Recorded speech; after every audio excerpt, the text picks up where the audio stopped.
Hi, xin chào tất cả mọi người. Và hôm nay thì tàu của mình đã đậu bến an toàn ở thành phố Seattle, tiểu bang Washington. Đó, thì cái bến bãi này rất là đẹp và rất là nhộn nhịp nha. Kín bãi hết, không có chỗ nào mà trống hết trơn á. Mà cái bến này rất là đắt. Đó, cái bến này cực kỳ đắt luôn. Thì so với cái giá thành của thành phố Seattle thì mình nghĩ mình nghĩ đắt, nhưng mà theo cái giá thành của thành phố Seattle thì nó không có đắt lắm. Đó. Và cái giá là $1.100 một tháng trong cái bãi, còn tiền điện thì tính riêng nha. Đó thì $1.100 thì tương đương với lại 25 triệu Việt Nam đồng của Việt Nam mình đó mọi người. Đó là một tháng thôi đó. Đó nên là quá trời đắt, nhưng mà thôi, tại vì có chỗ đậu cũng được rồi, đậu ở đây qua mùa đông. Đó thì hôm qua đây mình đậu ở đây, và hồi sáng giờ thì lo dọn dẹp tàu để rửa này kia cho nó sạch sẽ, để chuẩn bị mình lên đường về nhà. Đó thì theo kế hoạch thì khoảng tuần nữa là mình đi về. Nhớ nhà lắm rồi, đi lang thang phiêu bạt cả tháng nay rồi, hơn tháng nay rồi. Đó nên là nhớ nhà lắm rồi. Đó thì bây giờ mình đang nấu một nồi bún bò và gói chả giò để mời hai vợ chồng người bạn ở thành phố Seattle và xuống tàu chơi. Đó, và ăn tối với vợ chồng mình. Đó, mà mình đang nấu ở trong nhà và mình tranh thủ mình ra ngoài. Bây giờ mới rảnh, nào hồi nãy giờ lo dọn dẹp nhà tàu đó mọi người. Nó ra ngoài để quay lại xung quanh ở đây cho mọi người xem nha. Chiều nay thì rất là đẹp trời, nên là rất là nhiều thuyền buồm mọi người thấy thuyền buồm rồi đó không? Đó, họ ra ngoài đó họ căng buồm họ chơi vậy đó. Đó, nhìn đẹp quá. Hôm qua mình vô thì ngày hôm qua thì thời tiết không có được đẹp lắm, nên là có 1-2 chiếc đi ra thôi. Và hôm nay thì trời xanh, trời khá là đẹp. Nắng hồi chiều giờ nắng là khoảng từ 2 giờ chiều giờ là nắng đó, nhưng mà lạnh mọi người, khoảng tầm 10 độ C à. Nhìn đẹp quá à.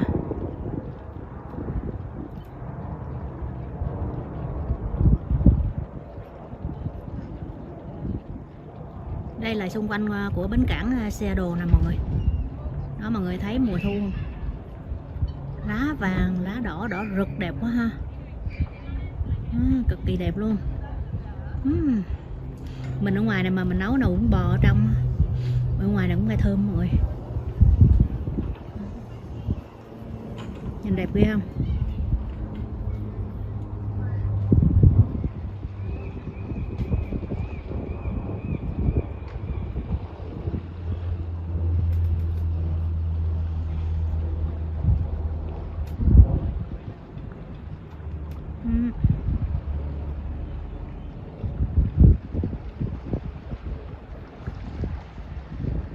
Bến này rất là nhộn nhịp, tàu ra vô tấp nập lắm.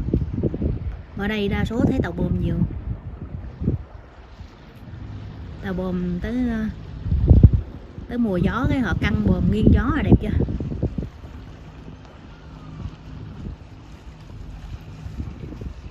Who we have here? Hai mọi người, bây giờ mình đang gói chả giò mọi người, gói chả giò với lại nấu bún bò cho đãi bạn mình nè. Đó. Bây giờ mình gói nhỏ nhỏ vậy. Bữa nay mình gói nhỏ. Today I make the egg roll smaller. Smaller egg rolls? Yeah. You know why? Why? Because we're on the boat and it's smaller. No. It's not as easy as in the house, is it? Ông nói là tại vì ở trên tàu nó cái gì nó cũng nhỏ gọn hết. Nó không có như ở nhà, nên là làm nhỏ nhỏ cũng được. Thì mình làm 2 món. Chả giò với lại cái gì bún bò. Mình nấu bún bò, mình thì chỉ có 2 món ruột đó.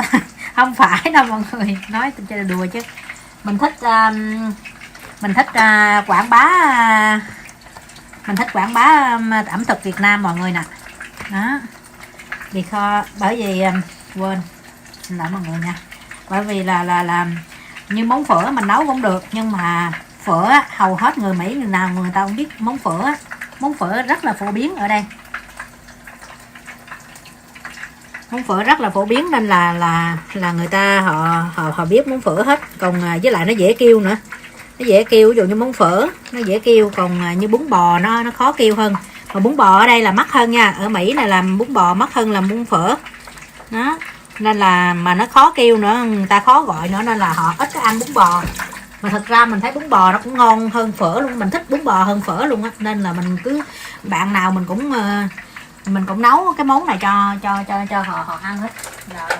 Mà ai cũng thích nha, ai cũng thích cái món này luôn.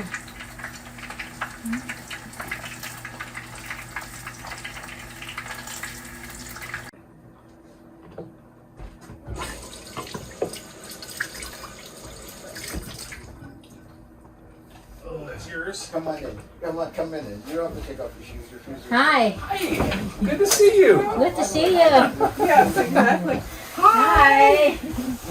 It's so cold outside. Yeah. I'm hungry. Yeah. Oh, good. Look, wine. Wine. We have both varieties, country and western. So Good job. Good. What I'm going to do is I'm going to have you... I think both of you sit on the couch over there. Okay. Yeah. Done. have like Done a and plan done. stand. We can do that. Ace my bag here. So open the red. Here, Mike, I'll take it over Look here or away. something. I'm easy. I don't. You know, no. I have no preconceived ideas. So the mighty D. Wow. Here she is. I gotta touch her. Oh, sweetheart, I read all about your exploits. See? Yeah. I'm And she got to sorry get she's some not exploits here, too, huh? disheveled. Yeah. In fact, yeah, I had to use the parabens on a number of days. And Dixon no Entrance kidding, was coming bad. down. Yeah. See, you just never know. Oh, yeah. Go ahead. You can look, but I threw up a mess up there. But have you ever seen the? Oh, I didn't show you. Here, I can show you this. Well. Got it. And you've been busy cooking. Well, thank you. It's a real pleasure. Did you waiting for long? No. Wait. No, not at all. Yeah, not at all. Are you anxious to get to Texas? Yes. You are? You're ready to be done? Yeah. Yeah. You're Austin, right? That's where Yeah, you're... Yeah, Austin. you're Austin. Yeah. Okay. Gotcha. I hope one day you guys visit us. Yeah, that's we've it. got other friends in Austin, too. Yeah, Yeah. we've got 2 really good college friends that are there, so... Yeah. We do get down there occasionally. Yeah, it's a nice town. You know, it's nice to do. Austin. Yeah. It's hot. It's very hot in the summer. That's the Yeah, only downside. It's super hot. Yeah, sometimes like 105. Oh, yeah. Hot. For sure. Yeah.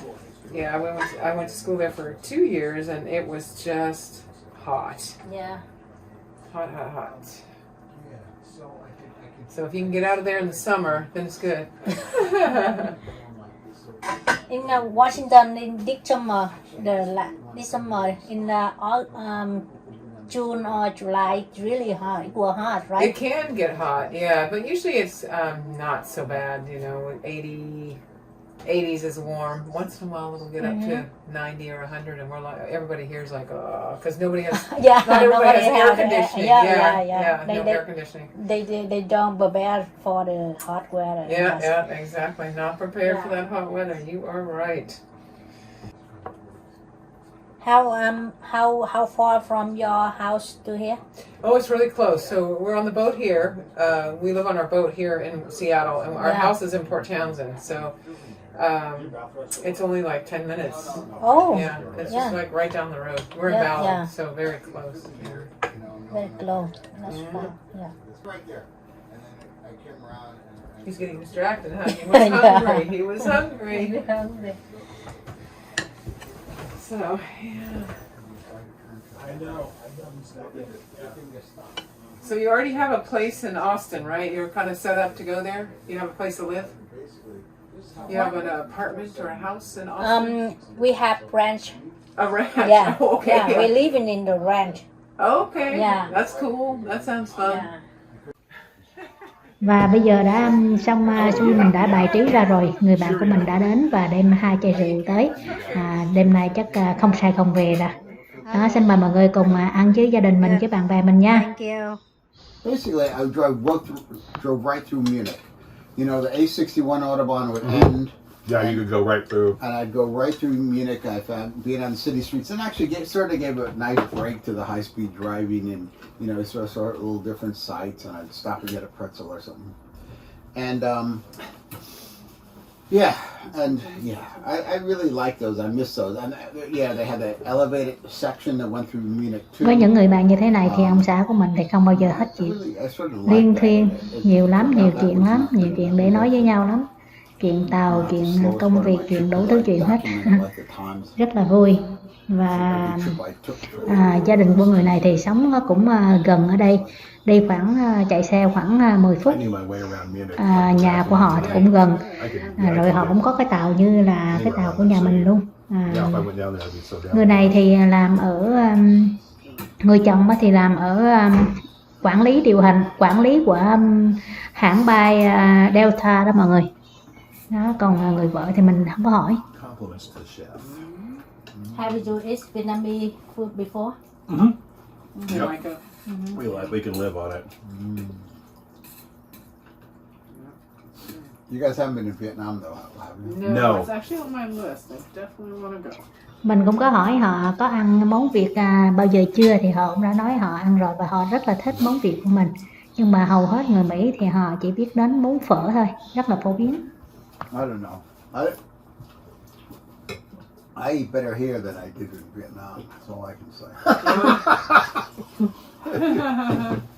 That's a good thing. I don't know. What do you think, T? Think we go to Vietnam now? How will we eat? No, even in Vietnam though, T was picky about us eating out because she knew, you know, you sort of, you can eat well, but you can also eat not so well. Another good thing about it is it's not that expensive no matter what, so. Yeah. But when you were in Vietnam, so I did not cook so much for you every day. True. So you didn't do the cooking. We went out a lot, huh? No, we didn't go out that lot. No, you cooked every week there. Yeah, you did. Every week, not every day. Almost every day, Yeah. 5 days a week. Yeah, not like now, you're right. But you cook 5 days a week. No, less time. Then what did I eat? Sometimes we go. Oh, yeah, okay, that's right. Oh no, that's right. I forgot. That's right. Yeah. We went out. Yeah. Yeah. We would go out 3 or 4 times a week. Yeah. I forgot about that. Yeah. You're not gonna eat it. No. You're not gonna eat it. So we go out, and eat something outside. Yeah. Yeah, well, that's, you know, it's always kind of fun to do a little bit of both, you know. Mình đang kể về khi mình còn ở Việt Nam thì mình có nấu ăn vài ngày trong tuần và hầu hết là nấu ăn ở nhà. Có chọn được 1-2 cái quán ăn mình ưa thích thì lâu lâu mình ra ngoài. Một tuần thì khoảng 2-3 lần gì đó mình ra ngoài mình ăn chứ ổng. Đó nên là đang kể chuyện về ở Việt Nam. Where'd you grow up? Yeah, I grew up in Germany near Baumholder. Oh, You're familiar so with you're that? in the Rhineland Pfalz. Yep, Rhineland Pfalz. Well, actually, it was Saarland, so I speak the Saarländische dialect, which is difficult. So you, yeah, but right there, it's right on the border. Yeah. So you were further west than the Rhineland Pfalz. Yeah, exactly. More towards France. Oh, Where the trees are all lined up so the Germans can march in the shade. there's a great book I had about the Rhineland Pfalz. It was written, by some American clearly who would, I've been station there, there. yeah. Yeah, but it was really cute about, the dialect and this and that. Chả giò rất ngon và giòn mọi người. Giòn cho lắm. Đó, mình ăn liên tục. I lived there twice. Không ngừng được luôn á. And the second time, Cái giò nhằm bằng giòn dễ sợ luôn á. Really more, well, both times I was, sort of involved, but, the second time I didn't have my Italian girlfriend to think about all the time. And so I was able to concentrate more. I also had a nicer apartment. Yeah. I had, a German neighbor who I really interacted with, whereas the first time my German neighbor I really didn't talk to that much. That people who grew up watching it, these things with the Germans talking English with these German accents, I think really a lot of people thought that's the way it was like. That they come to Germany and it would just be like America, except people have German accents. and the buildings would look different.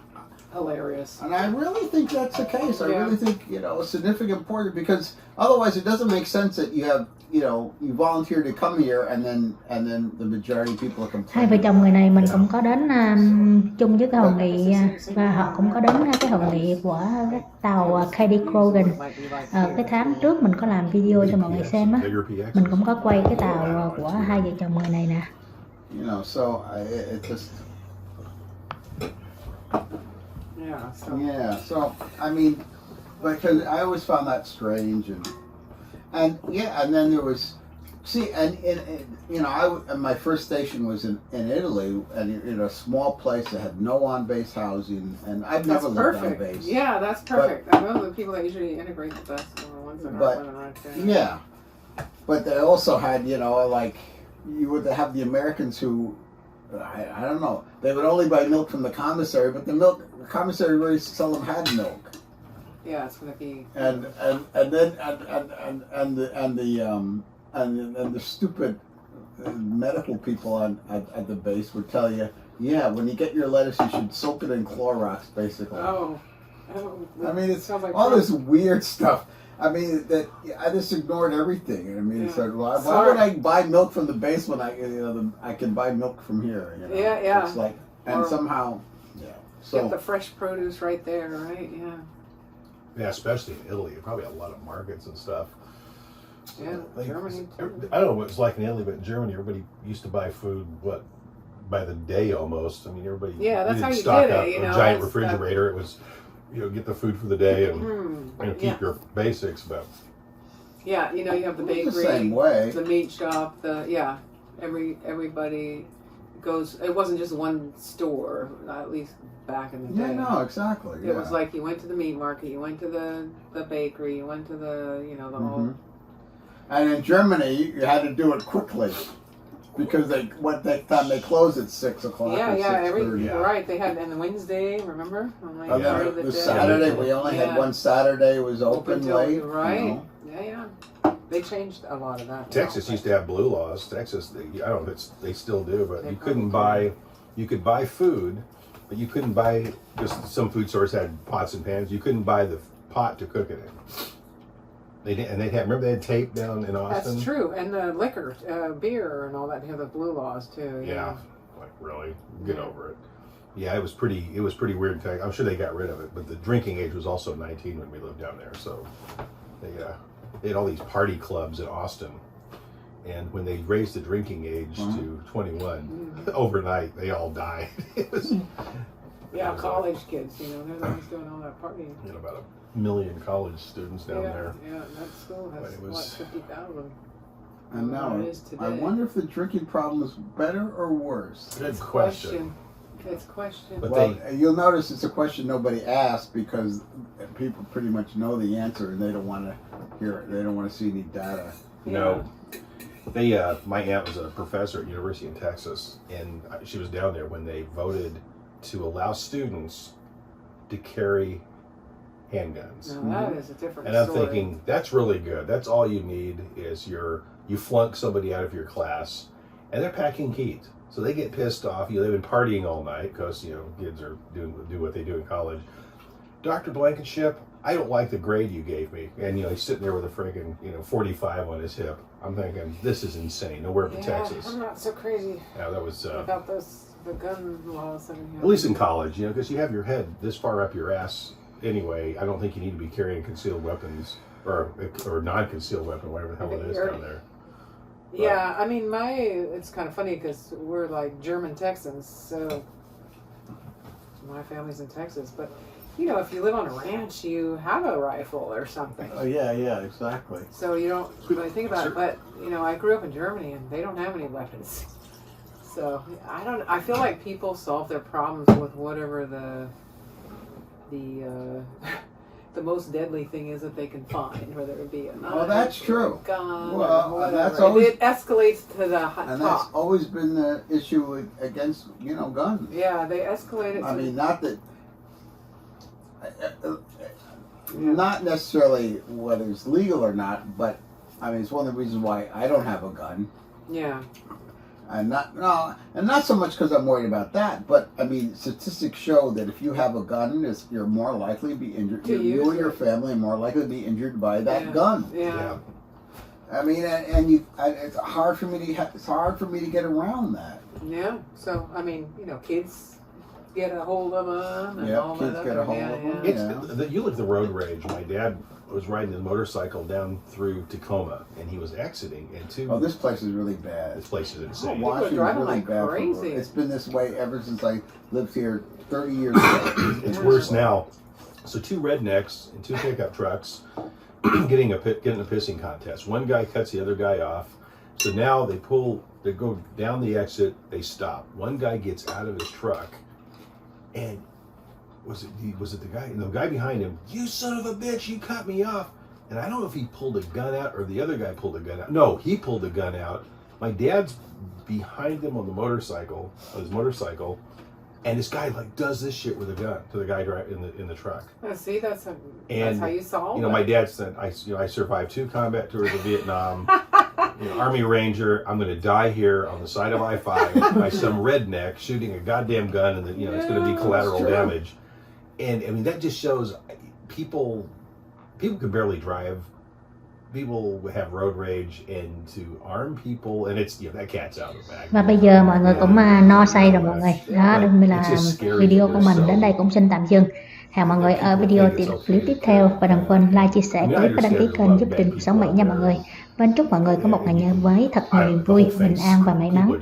People have their heads up their ass. They can't drive, they can't shoot right straight, and innocent people get killed when somebody gets in a pissing contest on the road, and they get a hog leg there. They can pull out and smoke somebody.